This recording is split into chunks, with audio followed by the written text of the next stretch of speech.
దీని ఇంతటితో ముగిస్తూ గౌరవ మంత్రి గారిని ఆడవలసిన కోరుతున్నాను. అధ్యక్ష, వ్యవసాయ శాఖ మన రాష్ట్రానికి అత్యంత ప్రాధాన్యత కలిగినటువంటి శాఖ. అందులో భాగంగా రాష్ట్ర ప్రభుత్వం స్వర్ణాంధ్ర 2047 ఒక లక్ష్యంగా పెట్టుకొని ఆంధ్రప్రదేశ్ రాష్ట్రం వ్యవసాయంలో ప్రధానంగా కావడం వల్ల దీని మీద ఎక్కువగా దృష్టి పెట్టాం. దాదాపుగా 62% మంది జనాభా ప్రత్యక్షంగా గాను పరోక్షంగా గాను ఈ రంగంపై ఆధారపడుతున్న విషయం మనందరికీ తెలుసు. దీని మీద కనీసం 15% వార్షిక వృద్ధి రేటు సాధించాలని చెప్పి ఒక ప్రధానమైనటువంటి లక్ష్యాన్ని పెట్టుకొని అది అధిగమించడానికి రాష్ట్ర ప్రభుత్వం పనిచేస్తుంది. దానికి ప్రధానంగా లక్ష్యాన్ని చేరువు కావాలంటే ఈరోజు వస్తున్నటువంటి టెక్నాలజీని కూడా అందిపుచ్చుకోవాలనే ఉద్దేశంతో ఫార్మర్ అగ్రిటెక్ అనే ముఖ్యమైనటువంటి ప్రధానమైనటువంటి అంశాన్ని ప్రాధాన్యతగా తీసుకున్నాం. అందులో భాగంగా deep technology, artificial intelligence, internet of things, drones, robotics, ఉపగ్రహ ఆధారిత వ్యవస్థ వంటి అధునాతిక సాంకేతికాలన్నీ కూడా ఉపయోగించి ఈ రంగంలో పనిచేస్తున్నామని చెప్పి సందర్భంగా తెలియజేస్తున్నాను అధ్యక్ష. ఈ ప్రభుత్వం వచ్చిన తర్వాత 2024-25 సంవత్సరంలో మన రాష్ట్రం వ్యవసాయ రంగంలో 11.64% వృద్ధి రేటుతో 5,03,202 కోట్ల రూపాయలు జీవీఏను అందించిన విషయం కూడా ఈ సందర్భంగా తెలియచేస్తున్నాను. 2025-26 సంవత్సరానికి 16% వృద్ధి రేటు సాధించాలని ఒక లక్ష్యంగా పెట్టుకొని పనిచేస్తున్నాం. అయితే ఈ కొద్ది రోజుల్లోనే 8.88% వృద్ధి రేటు సాధించాం. దాదాపుగా 5,39,450 కోట్లు ఇప్పటికే సాధించామని చెప్పి ఈ సందర్భంగా తెలియజేస్తున్నాను అధ్యక్ష. ఇవన్నీ సాధించాలంటే రైతుల్లో అవగాహన కల్పించాలి. తమకు కూడా తెలుసు, మీ దగ్గరికి వచ్చి నేను ఒక ప్రోగ్రాం ప్రారంభించాను. ముఖ్యమంత్రి గారు మనం అనుకున్నటువంటి లక్ష్యాలన్నీ సాధించాలంటే ఏదో పైనే మాట్లాడితే దీనివల్ల మనం లక్ష్యాలు సాధించలేమని చెప్పి ఏదైతే మన రాష్ట్రంలో రైతు సేవా కేంద్రాలు ఉన్నాయో రైతు సేవా కేంద్రాలను ఒక యూనిట్గా తీసుకొని ఆ సేవా కేంద్రంలో ఎంతమంది రైతులు ఉన్నారు, ఎన్ని ఎకరాల భూమి ఉంది, ఏ పంటలు పండిస్తున్నారు అనేది ఒక సమగ్రమైనటువంటి రిపోర్ట్ తీసుకున్న తర్వాత దాని మీద మనం దృష్టి పెడితే మనం వ్యవసాయాన్ని లాభసాటిగా తీసుకురావచ్చనే ఉద్దేశంతోనే మొన్ననే ఒక 10 రోజుల పాటుగా ముఖ్యమంత్రి గారి యొక్క ఆదేశాలతో రైతన్న మీకోసం అని చెప్పి వారోత్సవాలు రాష్ట్రం అంతా కూడా చేశాం అధ్యక్ష. ఈ వారోత్సవాల ఉద్దేశం ఏమిటంటే సేవా కేంద్రం ఆధారంగా ఏదైతే మనకి లక్ష్యాలన్నీ కూడా 3 పంటల ఆధారంగా తీసుకున్నాం. 1 రబీ, 2 ఖరీఫ్, 3 రబీ. ఈ 3 పంటలు కూడా మనం చూస్తున్నాం అధ్యక్ష. ఒకసారి ఒక పంట ఎక్కువగా రావడం, ధరలు గణనీయంగా తగ్గిపోవడం, అప్పుడు ప్రభుత్వాలు వాళ్ళకు కావలసినటువంటి ఆర్థిక సహాయం అందించడం, ఇదే విధానం ఈ రాష్ట్రంలో కొనసాగుతుంది. ఈ విధానానికి స్వస్తి పలకాలి. ఏ ప్రాంతంలో ఏ పంట ఉండాలి, ఏ మోతాదుల్లో ఉండాలి, ఏ రకం ఉండాలనేది మనం రైతు సేవా కేంద్రం ఆధారంగా మనం ముందుగా నిర్ణయించుకొని వెళ్తే తప్ప మన రాష్ట్రంలో వ్యవసాయాన్ని బాగు చేయలేమనే ఉద్దేశంతో ఈ కార్యక్రమం తీసుకొని ఒక సమగ్రమైనటువంటి రిపోర్ట్ని రూపొందించి దాని మీద పనిచేస్తున్నామని చెప్పి ఈ సందర్భంగా తెలియజేస్తున్నాను అధ్యక్ష. వ్యవసాయంలో ప్రధానమైనటువంటిది విద్యుత్ అధ్యక్ష. నీరు కావాలంటే ఇటు ప్రాజెక్టుల ద్వారా ఇస్తాం, అదేవిధంగా వర్షాధారంగా ఇస్తాం, రెండవది పంపు సెట్ల ద్వారా ఇస్తాం అధ్యక్ష. ఈరోజు పంపు సెట్ల ద్వారా ఈ రాష్ట్రంలో 22.5 లక్షల పంపు సెట్లకి నాణ్యమైనటువంటి విద్యుత్తు పగటిపూట 9 గంటల సేపు నిరంతరాయంగా ఇస్తున్నాం. దీనికి 13,722 కోట్ల రూపాయలు ఖర్చు పెడుతున్నాం అధ్యక్ష. మేము వచ్చిన తర్వాత ఇది ఇంతవరకు వ్యవసాయం అంటే ఓన్లీ వరికే ఉండేది. మనం ఈరోజు ఉద్యాన పంటలకు ఇస్తున్నాం, నర్సరీలు పండించే వాళ్ళకి ఉచిత విద్యుత్ ఇస్తున్నాం, చెరుకు పండించుకున్న వాళ్ళకు కూడా ఈ సంవత్సరం నుంచి ఉచిత విద్యుత్తులో కలిపి ఏ ఒక్క రైతుకి ఇబ్బంది లేకుండా ఉచిత విద్యుత్తు, నాణ్యమైన విద్యుత్తు పగటిపూట 9 గంటలు ఇచ్చి రైతుకి ఆదుకుంటున్న విషయం ఈ సందర్భంగా తెలియజేస్తున్నాను అధ్యక్ష. అయితే పంటల సాగు అధ్యక్ష, ఇదేదో మనం మైక్లో చెప్పడం కాదు, వాస్తవాలన్నీ మనకు ఉంటాయి. పంటల సాగు మనం తీసుకుంటే ఖరీఫ్ సీజన్ అధ్యక్ష మనం 31.21 లక్షల హెక్టార్లు ఒక లక్ష్యంగా పెట్టుకున్నాం అధ్యక్ష. ఖరీఫ్లో ఈ రాష్ట్రంలో 31.21 లక్షల హెక్టార్లో ఖరీఫ్ చేయాలని ఒక లక్ష్యంగా పెట్టుకుని పనిచేశాం. ఈరోజు గర్వంగా చెప్తున్నాను, దాన్ని మనం 33.03 లక్షలు హెక్టార్లు అంటే అధికంగా పెట్టుకున్న లక్ష్యం కంటే అధికంగా సాగు చేసి మనం ఖరీఫ్ని దిగ్విజయంగా పూర్తి చేసుకున్నాం అధ్యక్ష. అదేవిధంగా రబీలో కూడా 20.69 లక్షల హెక్టార్లు లక్ష్యంగా పెట్టుకుంటే 22.80 హెక్టార్లు మనం రబీలో కూడా చేసి మనం రబీని కూడా దిగ్విజయంగా పూర్తి చేసుకుంటున్నాం అధ్యక్ష. ఈరోజు రాష్ట్రంలో వ్యవసాయం యొక్క వృద్ధి రేటు కూడా మనకు ఒక ఆధారం అధ్యక్ష. ఏదో మనం చెప్తే వృద్ధి అవుతుందని కాదు. ఈ రాష్ట్రంలో వ్యవసాయం ఏ విధంగా జరిగింది, వ్యవసాయ రంగంలో ఎంత వృద్ధి వచ్చిందనేది మనము లెక్కలు కడతాం, కేంద్ర ప్రభుత్వం కూడా లెక్కలు కడుతుంది. ఆ లెక్కల ఆధారంగానే వృద్ధి ఎంతవరకు సాధించామనేది ప్రతి ఒక్కరూ చూస్తారు అధ్యక్ష. దేశంలో వ్యవసాయ రంగంలో 0.39% వృద్ధి రేటు దేశం మొత్తం సాధించింది అధ్యక్ష. నేను గర్వంగా చెప్తున్నాను, మన రాష్ట్రం 7.83% మన రాష్ట్రంలో వ్యవసాయ రంగంలో చంద్రబాబు నాయుడు గారి యొక్క ఆధ్వర్యంలో సాధించాం అధ్యక్ష. నిన్న లేదు మొన్న కేంద్రంలో మంత్రిగా ఎవరైతే వ్యవసాయ శాఖ మంత్రి ఉన్నారో దేశం మొత్తం వ్యవసాయం చేస్తున్న దాంట్లో వృద్ధి రేట్లో 10% ఒక్క ఆంధ్రప్రదేశ్లో ఉందని వ్యవసాయ శాఖ మంత్రి గారు చెప్తే చాలా సంతోషపడ్డామని చెప్పి ఈ సందర్భంగా తెలియజేస్తున్నాను అధ్యక్ష. వ్యవసాయం లాభసాటిగా రావాలంటే మనకి తక్కువ పెట్టుబడి ఉండాలి, ఎక్కువ ఆదాయం రావాలి. తక్కువ పెట్టుబడి ఎక్కువ ఆదాయం రావాలంటే మనం ఎట్టి పరిస్థితుల్లో డిజిటలైజేషన్కి వెళ్ళవలసినటువంటి అవసరం ఉంది.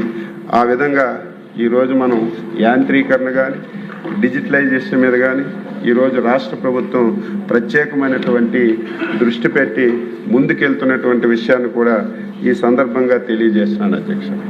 ఏదైనా వ్యవసాయం చేయాలంటే మనకి భూమి చాలా ముఖ్యం అధ్యక్ష.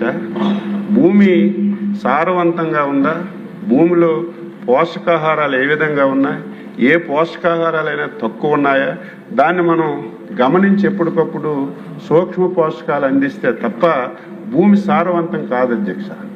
నేను గర్వంగా చెప్తూనే ఉన్నాను.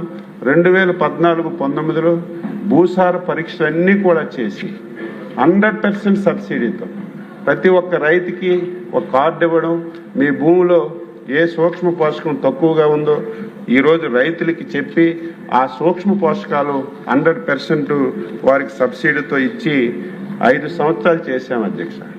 బాధ కలుగుతుంది. 2019లో ప్రభుత్వం మారిన తర్వాత 5 సంవత్సరాలు అధ్యక్ష ఒక్కటంటే ఒక్క దగ్గర భూసార పరీక్షలు చేయలేదు. భూసార పరీక్షలు చేయకపోవడం వల్ల, సూక్ష్మ పోషకాలు ఇవ్వకపోవడం వల్ల రైతు చాలా నష్టపోయాడు. మళ్ళీ ఈరోజు చంద్రబాబు నాయుడు గారు ప్రభుత్వం వచ్చిన తర్వాత దీనికి అత్యంత ప్రాధాన్యత ఇచ్చాం. భూసార పరీక్షలు చేస్తున్నాం. మన ముఖ్యమంత్రి గారు ఒక అడుగు ముందుకేసి శాటిలైట్ ద్వారా కూడా డ్రై కెమిస్ట్రీ కూడా చేయమని చెప్పారు.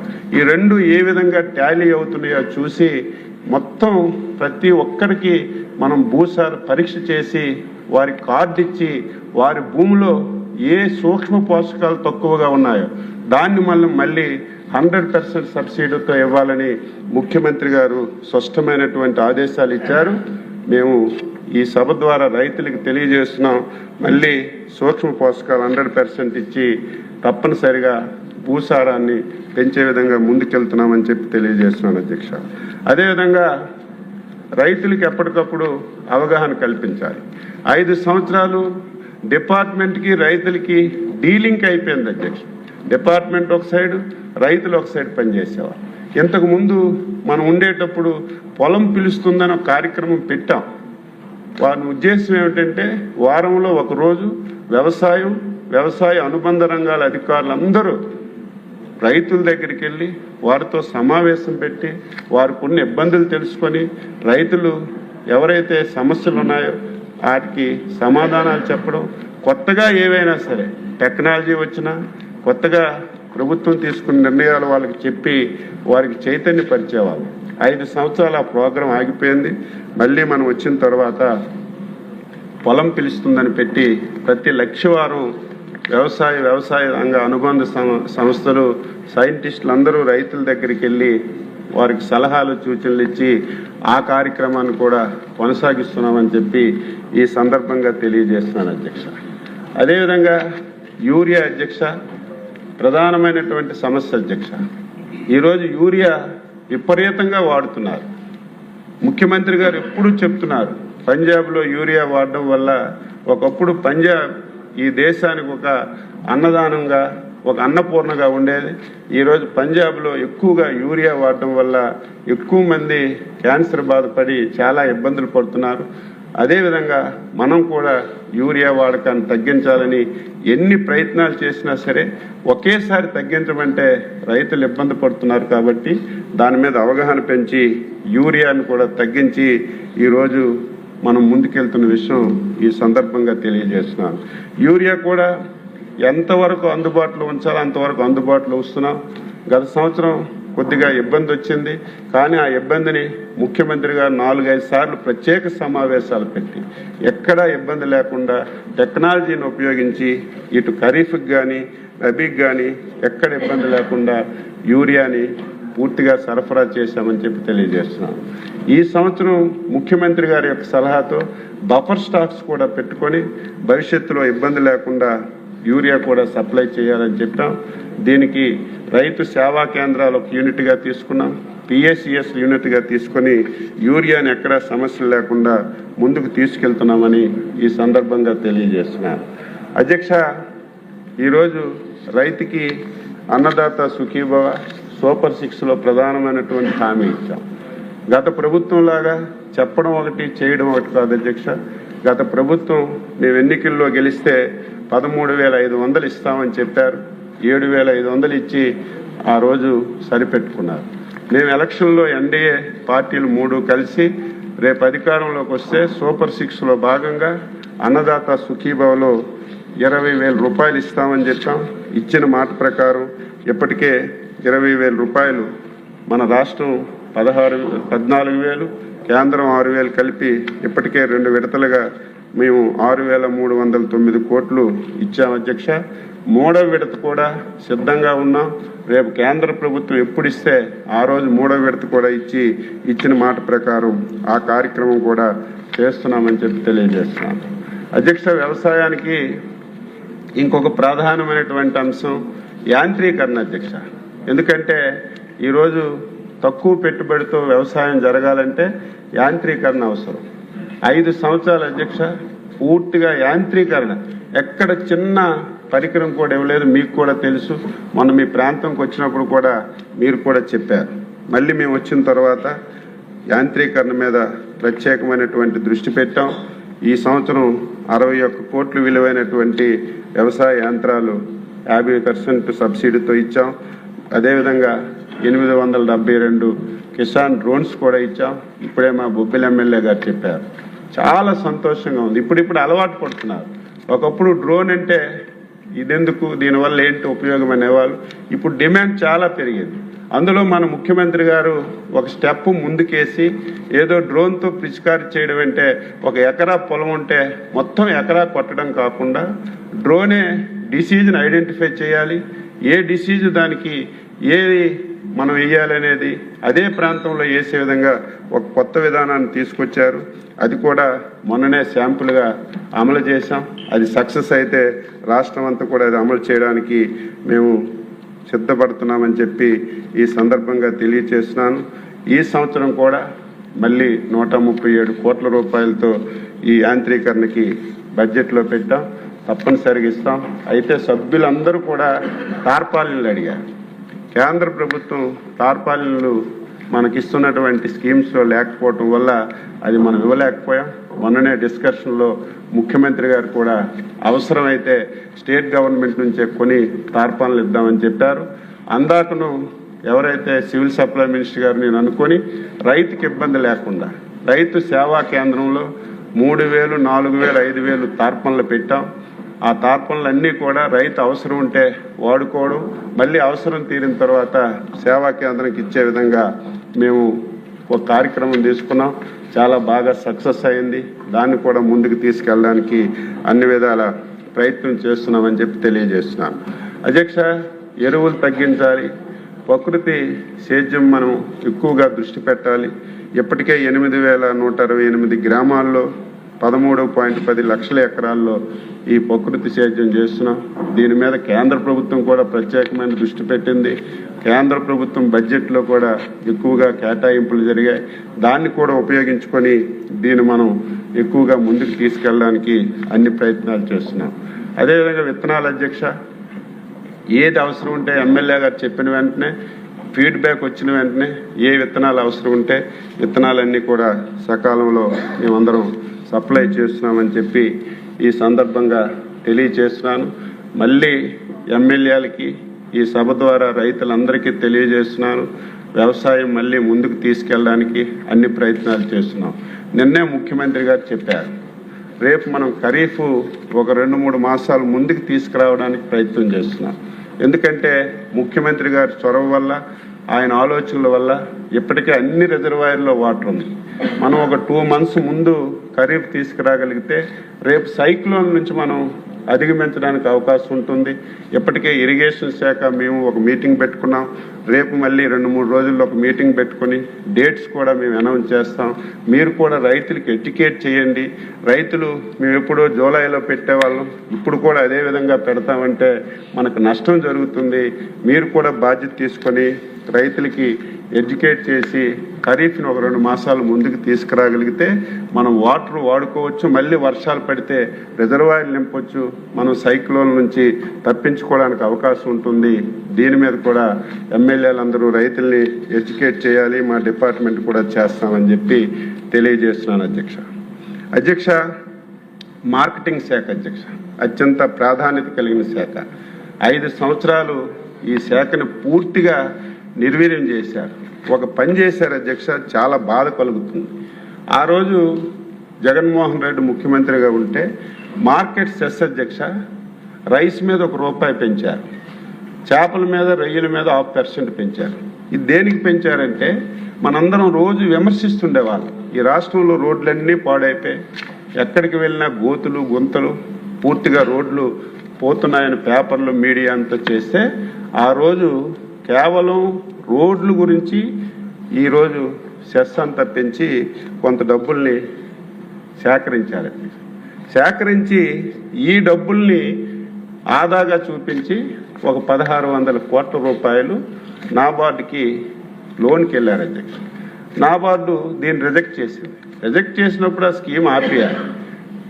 గుడ్డిగా హెడ్ ఆఫ్ అకౌంట్ లేకుండా ఏమీ లేకుండా ఈ 1,600 కోట్లకి టెండర్లు పిలిచారు అధ్యక్ష. కొంతమంది పనులు చేశారు. ఈరోజు హెడ్ ఆఫ్ అకౌంటే లేదు. వాళ్ళందరూ బిల్లులు అవ్వక రోజు మా చుట్టూ ఆఫీసుల చుట్టూ తిరుగుతున్నారు. కోర్టుకి వెళ్తే కోర్టు డైరెక్షన్ ఇస్తుంది. అంటే పరిపాలన ఎంత దారుణంగా చేశారో కనీసం పరిపాలించినటువంటి వ్యక్తికి లేకపోతే ఆ రోజు ఆఫీసర్లు కూడా వాళ్ళు ఏం చెప్తే తలూపి ఏ విధంగా వ్యవస్థలను నాశనం చేశారో ఇది ఒక ఎగ్జాంపుల్గా చెప్తున్నాను అధ్యక్ష. ఇటువంటి కార్యక్రమాలన్నీ చేశారని ఈ సందర్భంగా తెలియజేస్తాం. ఈరోజు అపోజిషన్ లీడర్ అధ్యక్ష ఎక్కడికి వెళ్ళినా సరే ఈరోజు మాటలు చెప్తాను. మాటలు చెప్పడం పెద్ద కష్టం కాదు. నాకు ఇచ్చిన మైక్లో గంట సేపు అన్నీ చెప్తాను. దానివల్ల ఏం ఫలితాలు? మనం చెప్పిన మాటలకి గ్రౌండ్లో ఉన్న రియాలిటీకి పొంతన ఉండాలి. ఈరోజు రైతులు కానీ ప్రజలు కానీ అంత అమాయకులు కాదు. మనం చెప్తున్న మాటలు ఎంతవరకు అమలు జరుగుతున్నాయో ప్రతి ఒక్కరూ గమనిస్తున్నారు. ఎక్కడికి వెళ్ళినా నేను ముఖ్యమంత్రిగా ఉండేటప్పుడు 7,700 కోట్లు ధరల స్థిరీకరణకి నిధులకు పెట్టాను. ఎప్పుడు ఏ రైతుకి ఏ పంటకు నష్టం వచ్చినా ఇమీడియట్గా నేనే కొనేసి రైతుకు మేలు చేశానని ఎక్కడికి వెళ్ళినా మైకులో ఇదే అబద్ధాలు మాట్లాడడం, తెల్లవారిసరికి ఒక పేపరు టీవీ ఉంటే హెడ్లైన్స్లో రాసుకోవడం అలవాటైంది అధ్యక్ష. ఇదేది దాపరికి ఉండదు. నేను శాసన మండలిలో కూడా చెప్పాను, మీరందరూ రండి, రికార్డ్స్ అన్ని చూద్దాం. ఆ 5 సంవత్సరాల్లో ధరల స్థిరీకరణ నిధికి ఎంత పెట్టారు, మేము వచ్చిన తర్వాత ఏం చేశాం, డిస్కస్ చేద్దామన్నా సరే ముందుకు రాదు. చెప్పిన అబద్ధమే చెప్తూ నమ్మించాలని ప్రయత్నం చేస్తున్నారు. 7,700 కోట్లని ఒక దంపుడు ఉపన్యాసాలు అధ్యక్ష. తీరా రికార్డ్స్ అన్ని నేను చూస్తే వాళ్ళు బడ్జెట్లో పెట్టింది 2,140 కోట్లే 5 సంవత్సరాలు బడ్జెట్లో పెట్టారు అధ్యక్ష. పెట్టారు బడ్జెట్లో, కానీ ఖర్చు పెట్టింది కేవలం 1,475 కోట్లే పెట్టారు అధ్యక్ష. ఇది వాస్తవం. 5 సంవత్సరాల్లో ధరల స్థిరీకరణ నిధి కింద ఎప్పుడైనా ఒక రైతుకి పంటకు నష్టం వస్తే 5 సంవత్సరాల్లో 1,475 కోట్లు ఖర్చు పెట్టి 7,700 కోట్లని తప్పుడు సమాచారం ఇస్తున్నారు. మేము వాస్తవంగా ఎక్కడ దాపరికం లేదు. మొన్న బడ్జెట్లో 300 కోట్లే పెట్టాం, దానికి కూడా విమర్శించారు. 300 కోట్లే ధరల స్థిరీకరణ నిధికి పెట్టారు. బడ్జెట్లో పెట్టడం కాదు అధ్యక్ష, కష్టం వచ్చినప్పుడు ఆదుకోవడమే ప్రభుత్వ ఉద్దేశం. మేము 300 కోట్లే పెట్టాం. కానీ గత సంవత్సరం అధ్యక్ష నాకైతే చాలా టెన్షన్. ముఖ్యమంత్రి గారు ఎవ్రీ డే ఏవైతే ఒక 5-6 పంటల అధ్యక్ష చాలా ప్రాబ్లమ్స్ వచ్చాయి. ఒక పక్క వ్యవసాయ శాఖ మంత్రిగా విపరీతంగా క్రాప్ వచ్చింది, దిగుబడి వచ్చిందని విపరీతంగా సరదా పడ్డాం. తీరా మోసు ధరలు తగ్గిపోయేసరికి చాలా టెన్షన్ పడ్డాం అధ్యక్ష. గత సంవత్సరం 300 కోట్లు బడ్జెట్లో పెట్టాం. చాలా సమస్యలు వచ్చాయి. పొగాకు అధ్యక్ష, ఇక్కడే మా వాళ్ళు ఉన్నారు. ముఖ్యమంత్రి గారు దేవుడిగా ఆ రోజు ఒక చారిత్రాత్మక నిర్ణయం తీసుకున్నారు. ఆ నిర్ణయం తీసుకోకపోతే అసలు రోజు రైతులకు పలకరింపులకు వెళ్ళడానికే సైం సరిపోయేది. అంత టెన్షన్ ఫీల్ అయ్యాం. అయితే తీరా చూసేసరికి పొగాకు అధ్యక్ష, రాష్ట్ర చరిత్రలో ఎప్పుడు పొగాకు ప్రభుత్వం కొనడం ఎప్పుడూ చూడలేదు. అధికారులు కూడా పొగాకు మనం కొని ఏం చేస్తాం సార్, దానివల్ల మనకు నష్టం జరుగుతుందని పోతే 200-300 కోట్లు పోని ఎట్టి పరిస్థితుల్లో రైతుకు నష్టం జరగకూడదని ఒక చారిత్రాత్మకమైనటువంటి నిర్ణయం తీసుకొని పొగాక్కి 240 కోట్లు ఇచ్చి కొన్నాం అధ్యక్ష. ఇంకా ఉందన్నారు, అది కూడా కొనడానికి సిద్ధపడ్డాం. మళ్ళీ ఈ సంవత్సరం కూడా అధ్యక్ష నాయకులంటే ఎలా ఉండాలి, ముఖ్యమంత్రి చంద్రబాబు నాయుడు చూసి నేర్చుకోవాలి. ఆ రోజు మాకు ఒకటే చెప్పారు, ఇదేదో మీరు డబ్బులు ఇస్తున్నామని చెప్పకుండా రైతులకు ఎడ్యుకేట్ చేయాలి, వచ్చే సంవత్సరం ఈ పంట వేయకుండా చేయాలన్నారు. రైతులకు కూడా నేను అభినందిస్తున్నాను అధ్యక్ష. ముఖ్యమంత్రి గారు మాట మీద గత సంవత్సరం ఏదైతే మనకి బర్లీ పొగాకు ఇబ్బంది వచ్చిందో దానికి కొన్నాం. ఈ సంవత్సరం రైతులకి మీరెవరు బర్లీ పొగాకు వేయొద్దు, ఆల్టర్నేటివ్గా మొక్కజొన్న వేసుకోండి అంటే ప్రభుత్వం చెప్పిన మాట విని ఒక్క దగ్గరికి కూడా బర్లీ పొగాకు వేయలేదు. ఈరోజు పొగాకు కొన్నాం అధ్యక్ష. మామిడి అధ్యక్ష ఎంత యాగి చేశారు అధ్యక్ష. కొన్ని పరిస్థితుల వల్ల ధరలు పెరుగుతుంటాయి, కొన్ని పరిస్థితుల వల్ల ధరలు తగ్గుతాయి. ధర పెరిగిందంటే నేనే మొత్తం రోడ్డు మీద పొర్లాను, నా వల్లే ధర వచ్చిందని గొప్పలు చెప్పుకోవడం కాదు. ధర తగ్గితే ఇతరుల మీద విమర్శించడం కాదు అధ్యక్ష. గత సంవత్సరం మామిడి అధ్యక్ష చిత్తూరు జిల్లాలో విపరీతంగా బంపర్ క్రాప్, ఎప్పుడు 4-5 లక్షల మెట్రిక్ టన్నులు వచ్చేది 8-9 లక్షల మెట్రిక్ టన్నులు వచ్చింది. తాతాపూర్ మామిడి ధర పడిపోయింది అధ్యక్ష. రైతులందరూ ఆందోళన చెందుతున్నారు. అందులో మా ముఖ్యమంత్రి గారు సొంత జిల్లా. ఎప్పుడైనా సరే మామిడిలో ధర తగ్గితే చరిత్ర చూసుకోండి, చంద్రబాబు నాయుడు గారు ముఖ్యమంత్రిగా ఉన్నప్పుడే సహాయం అందించారు తప్ప ఏ ఒక్క రోజు అందించలేదు అధ్యక్ష. మళ్ళీ మొన్న ధర పడిపోతే ముఖ్యమంత్రి గారు 4 రూపాయలు కేజీకి ఇచ్చి 4 రూపాయలు ఏదో డైరెక్ట్గా వెంటనే డబ్బులు ఇవ్వడం కాదు అధ్యక్ష. ముఖ్యమంత్రి గారు మమ్మల్ని అలర్ట్ చేస్తారు, డిపార్ట్మెంట్ని అలర్ట్ చేస్తారు, ఎవరైతే పరిశ్రమలు ఉన్నారో వాళ్ళతో మీటింగ్ పెట్టారు. ఎన్ని పెట్టినా సరే ధర రాకపోతే ఆల్టర్నేటివ్ లేదని 4 రూపాయలు కేజీ ఇచ్చి ఈరోజు మామిడికి 200 కోట్ల రూపాయలు పెట్టుకున్నాం అధ్యక్ష. అయితే ప్రతి సంవత్సరం ప్రభుత్వం ఈ విధంగా కొండమంటే చాలా కష్టం.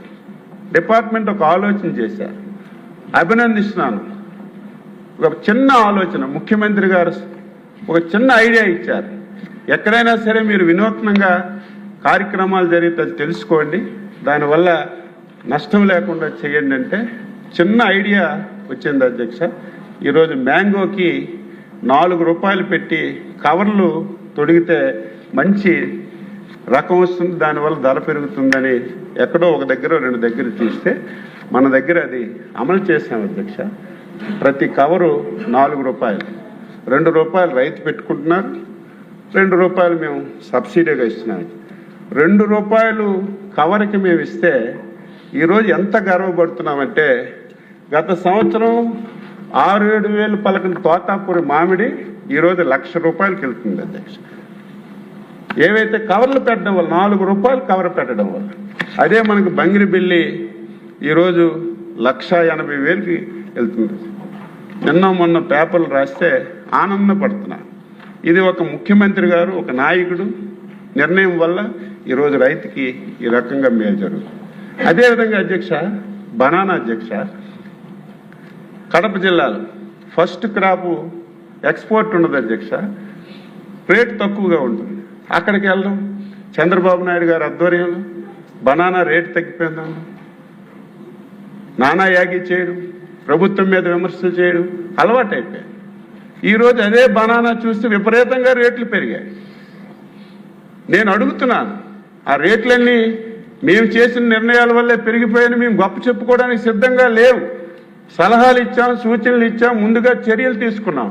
ఈరోజు అన్ని కలిసి వచ్చే అంతర్జాతీయ మార్కెట్ కానీ డిమాండ్ కానీ కలిసి వచ్చి విపరీతంగా ఈ సంవత్సరం ధరలు పెరిగాయి. నాయకుడు అంటే ఉన్నది చెప్పాలి. ఉదాహరణకు అధ్యక్ష, మిర్చి మొత్తం 5 సంవత్సరాలు పరిపాలన చేశాడు, 2019 నుంచి 24 వరకు. ఒక 2 సంవత్సరాలు 20,000కి వెళ్ళింది అధ్యక్ష మిర్చి. కారణం ఏంటంటే కరోనా, ఎక్కడికైతే ఎక్స్పోర్ట్ అవుతుందో అక్కడ పండించకపోవడం, దీనివల్ల 20,000కి వెళ్తే మొత్తం యాగి చేశారు. గుంటూరు మిర్చి యార్డ్కి వెళ్ళి నేను ముఖ్యమంత్రిగా ఉన్నప్పుడు 20,000 వచ్చేది, ఈరోజు చంద్రబాబు నాయుడు గారి వల్ల 14,000కి పడిపోయిందని మొత్తం యాగి చేశాడు అధ్యక్ష. ఎంత అల్లరి చేశారో మీరు చూశారు. నేను ఆ నాయకుడికి అడుగుతున్నా, అదే మిర్చి ఈరోజు 25,000 ఉంది, 24,000 ఉంది, 23,000. నీ నోరు ఎందుకు పొగడదు చెప్పాలి కదా. ధర తగ్గినప్పుడు నువ్వు రాజకీయం చేసావే, ఈరోజు విపరీతంగా ధర ఉంది. కారణం ఏంటి? ఇతర దేశాలకి ఎక్స్పోర్ట్ అవుతుంది, మన దేశాల్లో మనం ఇచ్చే ఉపయోగం ఎక్కువ అవుతుంది, దీనివల్ల ధరలు విపరీతంగా పెరిగాయి. ఈ సంవత్సరం కొంత సంతోషంగా ఉన్నా సరే నిరంతరం పర్యవేక్షిస్తున్నాం. ఈరోజు మిర్చి ధర బాగుంది, మామిడి ధర బాగుంది, అదేవిధంగా కోకో కూడా అధ్యక్ష. ఎప్పుడు కోకో రైతులు మా దగ్గరికి రాదు అధ్యక్ష, సమస్య వచ్చినప్పుడే రోడ్డు మీద. గత సంవత్సరం కోకో ధర పడిపోతే ఒక్కొక్క కేజీకి మేము సబ్సిడీ ఇచ్చి 12 కోట్ల రూపాయలతో కోకో కొన్నాం అధ్యక్ష.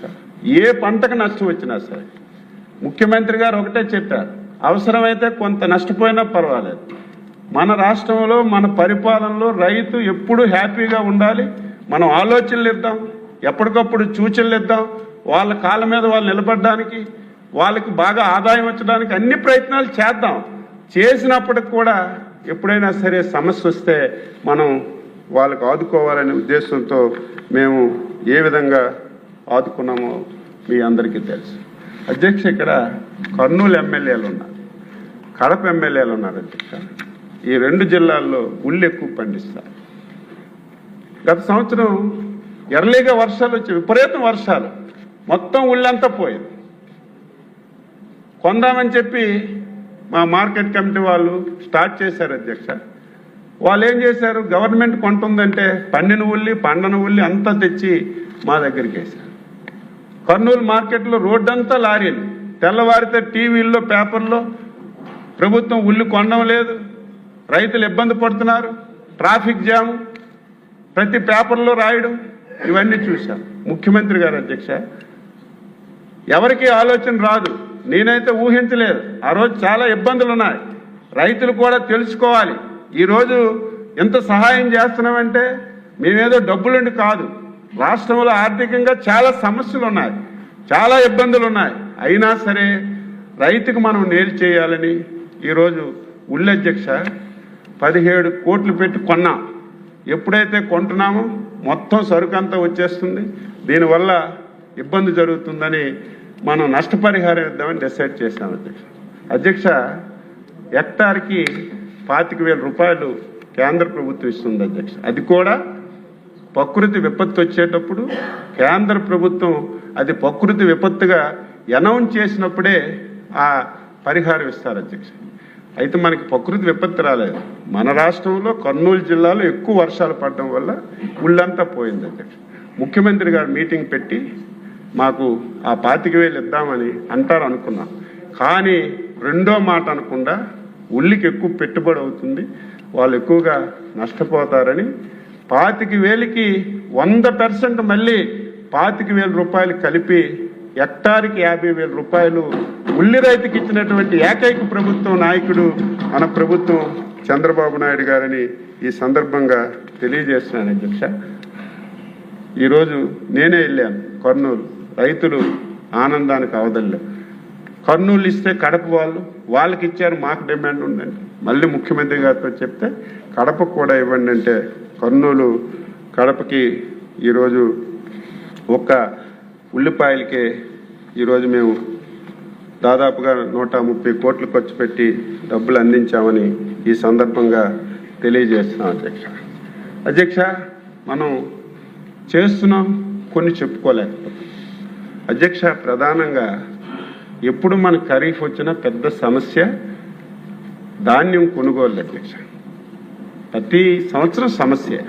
అందులో 5 సంవత్సరాలు అయితే రైతులు ఎంత ఇబ్బంది పడ్డారు. మేమే ఆ రోజు అపోజిషన్గా అసెంబ్లీలో నెత్తినోరు కొట్టుకున్నాం. అయ్యా, ధాన్యం కొనడం లేదు, కొంటే 8 మాసాలు 9 మాసాలు డబ్బులు ఇవ్వడం లేదు. మీరు ఎంత అస్తవ్యస్తంగా ఈ వ్యవస్థను తయారు చేశారు, మీరు దృష్టి పెట్టండి అని చెప్తే మా మాట వినలేదు. 5 సంవత్సరాలు రైతులు ఇబ్బంది పడ్డారు. మనం వచ్చాం, ఈ దేశంలో ఏ రాష్ట్ర ప్రభుత్వం చేయలేదు, అంత బాగా చేశాం. కానీ మనం చేసినవి చెప్పుకోలేకపోతున్నాం. మనం చెప్పుకోవాలి. మనం వచ్చేసరికి 1,600 కోట్లు బకాయిలుంటే పాత బకాయిలన్నీ తీర్చాం. గత సంవత్సరం ఈ సంవత్సరం మొత్తం ఖరీఫ్లో ధాన్యం అంతా కొంటున్నాం. 8 గంటలు 4 గంటలు అకౌంట్లో డబ్బులు వేస్తున్నాం. రైతులు కూడా అందకపోతే అందుతారు, కానీ ప్రభుత్వం బాగా చేస్తే చేసిందని చెప్పాలి, మనం చెప్పాలి, రైతులు కూడా చెప్పాలి. రైతులకు కూడా ఒకటే కోరుతున్నాను, ఈ ప్రభుత్వం ఇన్ని ఇబ్బందుల్లో ఉన్నా, ఇన్ని కష్టాల్లో ఉన్నా సరే ఎప్పుడు ఏ సమస్య ఉన్నా స్పందిస్తున్నాం. మీరు కూడా ప్రభుత్వానికి పాజిటివ్గా ముందుకొచ్చి మాట్లాడవలసినటువంటి అవసరం ఉంది. ఎమ్మెల్యేలు కూడా దీని మీద దృష్టి పెట్టాలి. గత సంవత్సరం ఈ సంవత్సరం చాలామంది ఎమ్మెల్యేలు చెప్పారు, ఎన్ని లక్షలు కొన్నాం, ఎంత డబ్బు ఇచ్చామనేది మళ్ళీ నేను చెప్పవలసిన అవసరం లేదు. ఈరోజు ధాన్యం కూడా ఇబ్బందులు లేకుండా ఈరోజు కొంటున్న విషయాన్ని మీ అందరికీ తెలియజేస్తున్నాను అధ్యక్ష.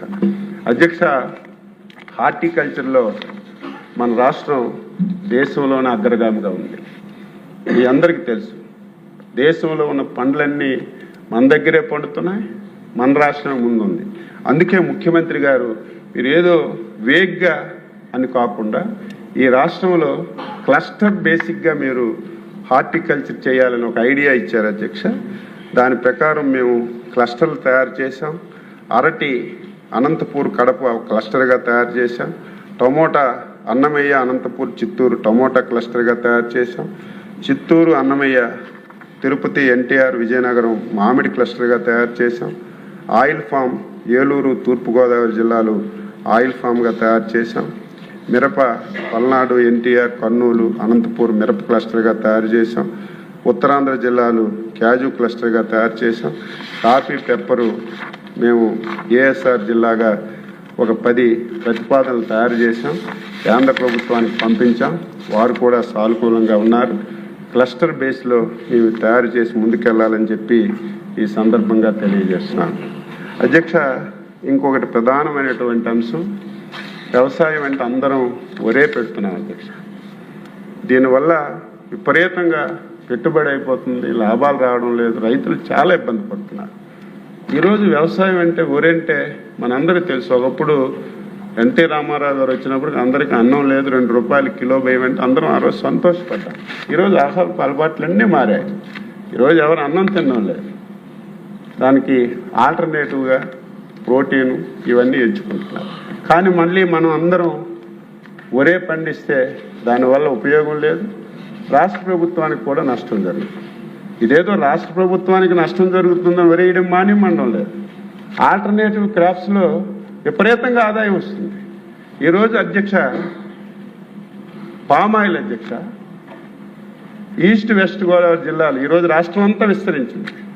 పామాయిల్ ఎంత మంచి కార్యక్రమం అంటే విపరీతంగా లాభం వస్తుంది. అందులో అంటర్ పంటలు వేస్తున్నారు, కోకో, కొన్ని దగ్గరలో మిరియాలు, ఇవన్నీ. దీనివల్ల అదనపు ఆదాయం వస్తుంది. టైం అయిపోయింది, చాలా విషయాలు చెప్పాలి. ముఖ్యంగా ఎమ్మెల్యేలందరికీ కోరుతున్నాను, ఏదైతే అగ్రికల్చర్ నుంచి హార్టికల్చర్కి మనం షిఫ్ట్ అవ్వాల్సినటువంటి అవసరం ఉంది. ఇప్పటికే మేము ఒక లక్ష్యంగా పెట్టుకొని పనిచేస్తున్నాం. దీనికి మీ అందరూ కూడా సహకరించాలని ఈ సందర్భంగా తెలియజేస్తున్నాను. అధ్యక్ష, హార్టికల్చర్ షిఫ్ట్ అవ్వమంటే దానికి ఫెసిలిటీస్ కూడా ఇవ్వాలి అధ్యక్ష. అధ్యక్ష, ఎంత గర్వంగా ఉందంటే ముఖ్యమంత్రి గారు ముందు చూపు. హార్టికల్చర్కి ప్రధానమైనటువంటిది డ్రిప్పుల్ స్ప్రింక్లర్ అధ్యక్ష. నిన్నే ముఖ్యమంత్రి గారు శాసనసభలో చెప్పారు. 2014-19లో ఎస్సీ ఎస్టీలకు 100% ఇచ్చాం, రాయలసీమ రైతులకు 90% ఇచ్చాం, స్టేట్ అంతా 70% ఇచ్చాం అధ్యక్ష. ఇది ఎంత మంచి ప్రోగ్రాం, ఎంత సక్సెస్ అయింది, ప్రతి ఒక్కరూ మెచ్చుకున్న ప్రోగ్రాం. ఇంత ప్రధానమైనటువంటి ప్రోగ్రాన్ని 2019 నుంచి 24 వరకు మొత్తం క్లోజ్ చేశారు అధ్యక్ష. అందులో రాయలసీమ బిడ్డను అంటాడు. ఆ ప్రాంతంలో అత్యంత ప్రాధాన్యత కలిగినటువంటి డ్రిప్పు స్ప్రింక్లర్ కూడా పూర్తిగా చేయలేదు అధ్యక్ష. ఎలక్షన్ ఇయర్ శాంక్షన్స్ ఇచ్చారు. ఎలక్షన్ అయిన తర్వాత ఆ బాకీలన్నీ 1100 కోట్లు మా మీద పడ్డాయి. ముఖ్యమంత్రి గారికి అడిగితే ఎవరు చేసినది ఇంపార్టెంట్ ప్రోగ్రాం. ఈరోజు మనం డబ్బులు ఇవ్వకపోతే రేపు మళ్ళీ వాళ్ళు వచ్చి ముందుకు రారు, మీరు మెల్లమెల్లగా ఇవ్వండి అంటే ఈ 18 మాసాల్లో దాదాపుగా 800 కోట్లు దానికి కూడా కట్టి మళ్ళీ హార్టికల్చర్ని ఈ రాష్ట్రంలో ముందుకు తీసుకెళ్లాలని మళ్ళీ డ్రిప్పు స్ప్రింక్లర్ స్టార్ట్ చేశామంటే. అదేవిధంగా ఈ మధ్యనే ఎవరు మాట్లాడినా ఒకటే మాట్లాడతారు, రాయలసీమ గ్లోబల్ హార్టికల్చర్ హబ్గా తయారు చేయాలి. బడ్జెట్లో చదివాం, ముఖ్యమంత్రి గారు ఎక్కడికక్కడ చెప్తున్నారు. ఇది కానీ జరిగితే మన రాష్ట్రం ఎక్కడికి వెళ్ళిపోతుంది. అందులో రాయలసీమ, ఉమ్మడి ప్రకాశం జిల్లాలు ఎంత ముందుకెళ్తాయి, మనం ఊహకంద విధంగా వెళ్తాయి. దానికి ముఖ్యమంత్రి గారు స్వయాన డిజైన్ చేశారు. ఎన్ని మీటింగ్లు పెట్టారు, 1-2 రాత్రింబవళ్ళు మీటింగ్లు పెట్టి ఒక ప్రాజెక్ట్ తయారు చేసి ఈ రాయలసీమ, ఉమ్మడి ప్రకాశం జిల్లాలో ఈ హార్టికల్చర్ హబ్గా తయారు చేయాలి. ఏదో హార్టికల్చర్ హబ్ అంటే ఏదో పంటలు పెట్టడం కాదు, ఏ పంటలు పెట్టాలి, దానికి రేట్ ఎలాగుంటుంది, ఎక్కడికి ఎక్స్పోర్ట్ చేయాలి, గోడౌన్ ఫెసిలిటీ ఎలాగుండాలి, ట్రాన్స్పోర్ట్ ఎలాగుండాలి, రోడ్లు ఉన్నాయా, ట్రైన్స్ ఉన్నాయా, అవసరమైతే విమానాల్లోనైనా సరే ఇతర దేశాలకి ఇతర రాష్ట్రాలకి పంపించే విధంగా అన్ని యాంగిల్లో ఆలోచించి ఈరోజు కేంద్ర ప్రభుత్వం సహాయంతో ఈ ప్రాజెక్ట్ తయారవుతుంది. కేంద్ర ప్రభుత్వం సూత్రప్రాయంగా అంగీకరించింది. దీనికి కేంద్ర ప్రభుత్వం 30,000 కోట్లు ఇస్తే ప్రైవేటు వాళ్ళు కూడా చాలామంది ముందుకు వస్తున్నారు. ప్రైవేట్ పెట్టుబడులు కూడా ఒక 70,000 కోట్లు వస్తాయని అంచనా వేస్తున్నాం. కేంద్ర ప్రభుత్వం 30,000 కోట్లు, ప్రైవేట్ పార్టీస్ ఒక 70,000 కోట్లు కలిపి 1,00,000 కోట్ల రూపాయలతో ఆంధ్రప్రదేశ్లో రాయలసీమని హార్టికల్చర్ హబ్గా తయారు చేయాలని ప్రయత్నం చేస్తున్నాం అధ్యక్ష. దీనికి అందరం కలిసికట్టుగా పనిచేద్దామని ఈ సందర్భంగా తెలియజేస్తున్నాను. అదేవిధంగా యానిమల్ హస్బెండరీ, పాడిది చాలా అవసరం. వ్యవసాయానికి అనుబంధంగా మీకు అందరికీ తెలుసు. దీని మీద కూడా దృష్టి పెట్టాం. గత సంవత్సరం ముఖ్యమంత్రి గారు 2-3 మీటింగుల్లో మమ్మల్ని తిట్టారు. ఏంటి గత సంవత్సరం బాగా యానిమల్స్ ఎక్కువ ఉండే, సంఖ్య తగ్గిపోయిందని. నాకు అప్పటికి అవగాహన లేదు. ఒకసారి మా డిపార్ట్మెంట్ మీటింగ్ పెట్టి ముఖ్యమంత్రి గారు 2-3 కలెక్టర్స్ మీటింగ్లో ఏంటి యానిమల్స్ తగ్గిపోయాయని మనకు అడుగుతున్నారు, కారణం ఏంటని మొత్తం లోతుగా వెళ్తే ఎంత దుర్మార్గం అంటే అధ్యక్ష, గత ప్రభుత్వం డ్వాక్రా మహిళలకు డబ్బులు ఇచ్చింది అధ్యక్ష. ఆ డబ్బులతో యానిమల్స్ కొన్నట్టు రికార్డులో చూపించి యానిమల్స్ కొనలేదు అధ్యక్ష. 3-4 లక్షల యానిమల్స్ కొన్నట్టుగా చూపించి రికార్డులో రాశారు. టోటల్గా చూస్తే యానిమల్స్ సంఖ్య ఎక్కువగా ఉంది. ఈ మధ్యన కేంద్ర ప్రభుత్వం ఒక నిర్ణయం తీసుకొని ఈ దేశంలో మొత్తం యానిమల్స్ అన్ని జనాభా లెక్కల్లాగే యానిమల్స్ లెక్కలు కూడా తీయమంటే మొత్తం ప్రతి యానిమల్కి లెక్కలు తీస్తే తగ్గిపోయాయి. ఎందుకు తగ్గిపోయాయంటే లేనివి ఉన్నట్టుగా చూపించి మొత్తం ఆ డిపార్ట్మెంట్ని ఏ విధంగా భ్రష్టు పట్టించారు తెలుసు. అదేవిధంగా ఎక్కడ మెడికల్ క్యాంపులు లేవు, మందులు లేవు, డాక్టర్లు లేవు. ఈ రోజు కూడా శాసనసభలో ఎమ్మెల్యేలు కుర్చీలు అవే వేస్తున్నారు. హాస్పిటల్స్ అన్నీ మొత్తం శిథిలావస్థలో ఉన్నాయి. ఉన్నవి రిపేర్ లేవు, ఎక్కడ డాక్టర్లు లేరు. డాక్టర్ల అధ్యక్ష గర్వంగా చెప్తున్నాను, 2018లో చంద్రబాబు నాయకత్వంలోనే ఆ రోజు రిక్రూట్మెంట్ చేసి వెటర్నరీ డాక్టర్ని స్టాఫ్ని ఆ రోజు వేసాం అధ్యక్ష. మళ్ళీ 5 సంవత్సరాలు పూర్తిగా ఎక్కడ డాక్టర్లు వేయలేదు. మళ్ళీ డాక్టర్లు వేయాలని ప్రయత్నం చేస్తున్నాం. ఆర్థికంగా ఇబ్బందులు ఉన్నాయి. ఫైల్ అంతా ఫైనాన్స్ దగ్గర ఉంది. కంపల్సరీగా ఆ కార్యక్రమం చేస్తాం. మొన్ననే బడ్జెట్లో చెప్పాను, ఒక 400 కొత్త భవనాలు కట్టడానికి, ఉన్నవి రిపేర్ చేయడానికి బడ్జెట్లో పెట్టాం. మీరు ఇచ్చిన రిప్రజెంటేషన్స్ అన్నీ మా దగ్గర ఉన్నాయి. దాన్ని కూడా దృష్టిలో పెట్టుకొని భవనాలు కూడా కడతామని ఈ సందర్భంగా తెలియచేస్తున్నాను.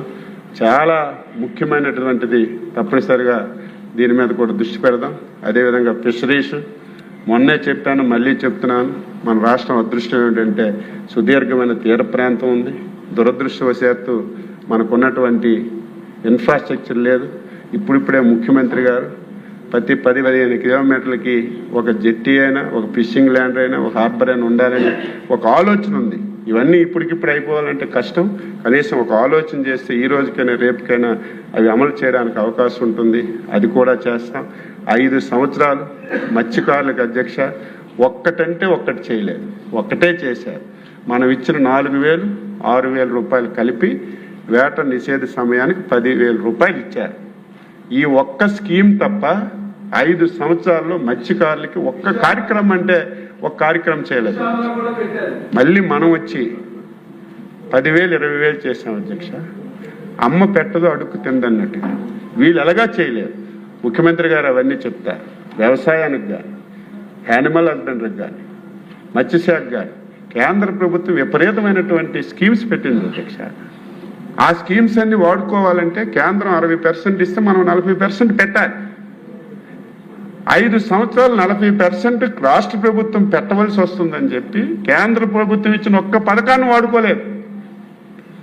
మళ్ళీ చంద్రబాబు నాయుడు గారు ముఖ్యమంత్రి అయిన తర్వాత ఫైనాన్స్ మినిస్టర్ గారికి చెప్పి ఎక్కడిదైనా తెచ్చి పెట్టాలి, గత సంవత్సరం బాకీలు కూడా కట్టండి, మళ్ళీ ఫ్రెష్గా అన్ని స్కీమ్స్ రివైవ్ చేయండి అంటే మళ్ళీ అధ్యక్ష వ్యవసాయంలో కానీ, హార్టికల్చర్లో కానీ, యానిమల్ హస్బెండరీలో కానీ, మత్స్యశాఖలో కానీ మళ్ళీ ఆ స్కీమ్స్ అన్ని రివైవ్ చేశాం. మళ్ళీ ఈ రాష్ట్రంలో ఏదో 20,000 ఇస్తున్నామని ఊరుకోకుండా ఎవరైతే మత్స్యకారులు ఉన్నారో వాళ్ళకి బోట్లు కానీ, వలలు కానీ, మోపెడ్స్ కానీ, అదేవిధంగా వాహనాలన్నీ ఇవ్వడం, మళ్ళీ హార్బర్లు, ఫిష్ ల్యాండింగ్ సెంటర్లన్నీ కట్టడానికి అన్ని విధాల ముందుకెళ్తున్నాం. దీనికి తోడు మన రాష్ట్రం ఎక్కువగా రొయ్యలు తయారవుతున్న రాష్ట్రం, గర్వపడుతున్నాం. ముఖ్యమంత్రి గారు నిరంతర పర్యవేక్షణ, ఎందుకంటే గత సంవత్సరం స్వింప్ ఎక్స్పోర్ట్ అమెరికా జరుగుతుంది. అమెరికాలో ట్యాక్స్లు విపరీతంగా పెరిగాయి. ధర తగ్గిపోతుందేమో, మళ్ళీ మనం జీడిపిలో వెనకబడిపోతామని చెప్పి అనుకున్నాం. కానీ అదృష్టం కొలది గత సంవత్సరం ఈ ఇబ్బంది వచ్చినా సరే 17% మనం ఆ రోజు జీడిపిలో కూడా మనం ముందంజలో ఉన్నాం. ఈ సంవత్సరం అమెరికా కూడా ట్యాక్స్లో వెసులుబాటు వచ్చింది. దాని మీద కూడా దృష్టి పెట్టి ఈ సంవత్సరం 30% తీసుకెళ్ళడానికి ప్రయత్నం చేస్తున్నాం. అయితే ఈ రంగంలో మనకి ఫుడ్ ప్రాసెసింగ్ కూడా అవసరం ఉంది. ముఖ్యమంత్రి గారు దాని మీద కూడా దృష్టి పెట్టారు. దాని మీద కూడా చేస్తే తప్పనిసరిగా వ్యవసాయం అనేది చాలా నిరంతర పర్యవేక్షణ ఉండాలి. అందులో చాలా సమస్యలు వస్తున్నాయి. ఇవన్నీ పోవాలంటే ఒక ఆర్గనైజర్గా, ఒక ప్లానింగ్గా ముందుకెళ్ళకపోతే మనం ముందుకెళ్ళలేమని చెప్పి ముఖ్యమంత్రి గారు మొన్న మంచి ఆలోచన ఇచ్చారు. మీరు రైతు సేవా కేంద్రం వారీగా ఒక ప్రణాళిక వేసుకోండి. ప్రణాళిక వేసుకొని ఒక రైతు సేవా కేంద్రంలో ఎన్ని వేల ఎకరాలు ఉన్నాయి, ఎంతమంది రైతులు ఉన్నారు, ఏ ఏ పంటలు పండిస్తున్నారు, ఆ పంటలకి ధర ఎలాగుంది, ఎక్స్పోర్ట్ ఎలాగుంది, అన్నీ కూడా ఒక ప్రణాళిక వేసుకొని ముందుకెళ్ళమన్నారు. ఆయన సలహాలు సూచనలతో వెళ్తున్నాం. ఈ సంవత్సరం గత సంవత్సరం కంటే కొంత మెరుగ్గా ఉన్నాం. ఇది సరిపోదు. మళ్ళీ మా ఆలోచన ప్రతి ఒక్కరూ వ్యవసాయం రావాలి, హార్టికల్చర్ చేయాలని ప్రతి ఒక్కరూ ముందుకు వచ్చే విధంగా అన్ని విధాలుగా ప్రయత్నం చేస్తున్నాం. శాసనసభ్యులు, మంత్రులు కూడా మీరు కూడా ఎడ్యుకేట్ చేసి రైతులకు చైతన్యపరచాలని చెప్పి తెలియజేస్తూ, ఏదైతే వ్యవసాయ అనుబంధ రంగాల డిమాండ్స్ ఉన్నాయో దీనికి ఏకగ్రీవంగా మీరందరూ అనుమతి కల్పించి సహకరించాలని చెప్పి కోరుతున్నాం. మంత్రి గారికి ప్రత్యేక ధన్యవాదాలు. ఎందుకంటే స్పందించే ప్రభుత్వం మీరు